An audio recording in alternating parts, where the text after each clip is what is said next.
মমতা বন্দ্যোপাধ্যায়ের কালীঘাটের বাড়িতে বসে তৃণমূলের কর্মসমিতির বৈঠক। তৃণমূল সূত্রে খবর, ওই বৈঠকে মমতা বন্দ্যোপাধ্যায়ের সামনেই কুণাল ঘোষ এবং অভিষেক বন্দ্যোপাধ্যায়ের মধ্যে বাকযুদ্ধ হয়। অয়ে অভিষেক, কয়ে কুণাল, অয়ে অসন্তোষ, কয়ে কলহ, এটাই এখন কার্যত টক অফ দ্য টাউন। দলের ভরাডুবির জন্য অভিষেক বন্দ্যোপাধ্যায়কে দায়ী করে কালীঘাট তৃণমূলের থেকে মুখ ফিরিয়েছেন বেশিরভাগ বিধায়ক, সাংসদই।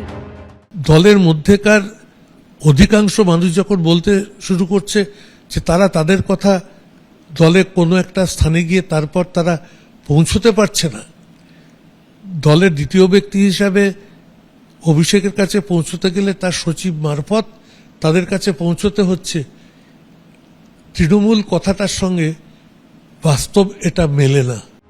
যারা এখনো মমতা বন্দ্যোপাধ্যায়ের সঙ্গে রয়েছেন তাদের একাংশের সঙ্গেও দিনরাত সংঘাত বাজছে অভিষেক বন্দ্যোপাধ্যায়ের। এই পরিস্থিতিতে এখন শিরোনামে অভিষেক বন্দ্যোপাধ্যায় ও কুণাল ঘোষের হট টক। শনিবার সন্ধ্যায় মমতা বন্দ্যোপাধ্যায়ের কালীঘাটের বাড়িতে বসে তৃণমূলের কর্মসমিতির বৈঠক। সাংগঠনিক রদবদল নিয়ে ডাকা সেই বৈঠকে উপস্থিত ছিলেন মমতা বন্দ্যোপাধ্যায়, অভিষেক বন্দ্যোপাধ্যায়, কুণাল ঘোষ, সৌগত রায়, কল্যাণ বন্দ্যোপাধ্যায়, শোভনদেব চট্টোপাধ্যায়, দোলা সেন ও টেরেক ওব্রায়েনরা। তৃণমূল সূত্রে খবর, ওই বৈঠকে মমতা বন্দ্যোপাধ্যায়ের সামনেই কুণাল ঘোষ ও অভিষেক বন্দ্যোপাধ্যায়ের মধ্যে বাকযুদ্ধ হয়। বৈঠকে সংগঠনের রদবদল সংক্রান্ত কয়েকটি বিষয় অতি দ্রুত পদক্ষেপ করার কথা বলেন কুণাল ঘোষ।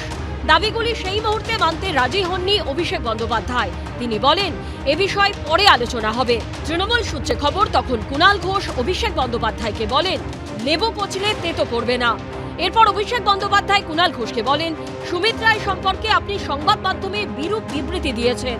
কুণাল ঘোষ বলেন, 100% বলেছি, কারণ সুমিত রায় দলের কেউ নন এবং তাকে কোনোভাবেই আমি দলের তরফে বিবৃতি দিয়ে ডিফেন্ড করতে পারবো না।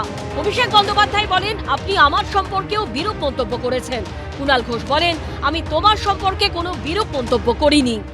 অভিষেক আমাদের দলের সর্বভারতীয় সাধারণ সম্পাদক, দলের অবস্থানে আমার নেতা, এবং ও বয়সে আমার থেকে ছোট হলেও ও আমাদের দলের অন্যতম শীর্ষ নেতা, আমাদের নেত্রী মমতা বন্দ্যোপাধ্যায়। আমি ওকে খুবই ভালোবাসতাম বা বাসি। তৃণমূল সূত্রে খবর, শনিবার বৈঠকে কুণাল ঘোষ ও অভিষেক বন্দ্যোপাধ্যায়ের মধ্যে কথা কাটাকাটি চরমে ওঠে। তখন মমতা বন্দ্যোপাধ্যায় চেয়ার থেকে উঠে আসেন।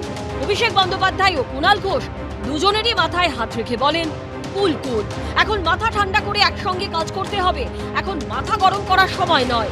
কুণাল ঘোষ তখন মমতা বন্দ্যোপাধ্যায়কে জানিয়ে দেন, অভিষেক বন্দ্যোপাধ্যায়ের পিএ সুমিত রায়কে সমর্থন করে তিনি কোনো বিবৃতি দিতে পারবেন না। আমি তৃণমূল কংগ্রেসের মুখপাত্র, আমি তো সুমিত রায়ের মুখপাত্র নই। সুমিত রায়কে খুঁজতে অভিষেকের বাড়িতে 3টের সময় যেভাবে তালা ভেঙে পুলিশ ঢুকেছে, আমি তার তীব্র নিন্দা করছি।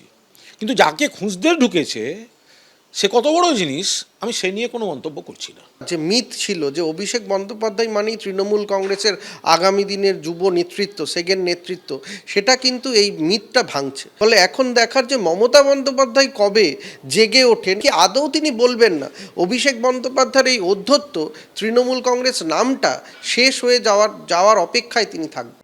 অভিষেক বন্দ্যোপাধ্যায়ের আত্মসহায়ক সুমিত রায়ের খোঁজে শুক্রবার গভীর রাতে অভিষেক বন্দ্যোপাধ্যায়ের কালীঘাট রোডের বাড়িতে যায় শালবনী থানার পুলিশ। সূত্রের খবর, 4 ঘন্টা ধরে ডাকাডাকি সত্ত্বেও দরজা না খোলায় ভাঙা হয় তালা। এবিপি আনন্দ। এবিপি আনন্দ, এগিয়ে থাকে, এগিয়ে রাখে।